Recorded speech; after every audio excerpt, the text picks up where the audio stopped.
First Puskas കിട്ടുന്ന first player Cristiano. 2008 FC പോർട്ടോനെതിരെ സെഞ്ചറിന്ന് ഒരൊറ്റ അടിയുണ്ട്, നേരെ കയറിപ്പോയിട്ട് ക്രിസ്ത്യാനോ എന്നിട്ട് ഇങ്ങനെ കാണിക്കുന്നുണ്ട്. അത് കണ്ടു കഴിഞ്ഞാ പക്ഷെ യുണൈറ്റഡിൽ 30 അതിനൊന്നും പുസ്കാസ് ഇല്ല. അതൊക്കെ ഈ സെയിം സീസണിൽ തന്നെ അടിച്ചേക്കണ്.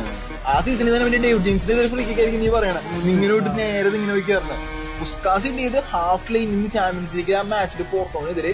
കാരണം പ്ലേസ് ചെയ്ത് അടിച്ചതല്ല, അത് പവർ ഷോട്ട് എന്ന് പറഞ്ഞാൽ അമ്മാതിരി പവർ ഷോട്ട്. ഫെർഗസൺ ആയിക്കോട്ടെ, റിയോ ഫെർഡിനാൻഡ് ആയിക്കോട്ടെ, എല്ലാവരും തലയിൽ കൈവച്ച് ഇങ്ങനെ നിൽക്കണ. ആരും ചാൻസിട്ടില്ല അങ്ങനെ അടിക്കുമെന്ന്. പിന്നെ നീ പറഞ്ഞ സാധനം എന്ന് പറഞ്ഞാൽ മറ്റേതായിരിക്കും, ആഴ്സണലിനെതിരെ ഈ പറഞ്ഞ പോലെ പീറ്റർ ഡ്യൂർ പറയുന്നുണ്ട് കഴിഞ്ഞ് ബോൾ പോസ്റ്റിന്റെ അകത്ത് കയറി.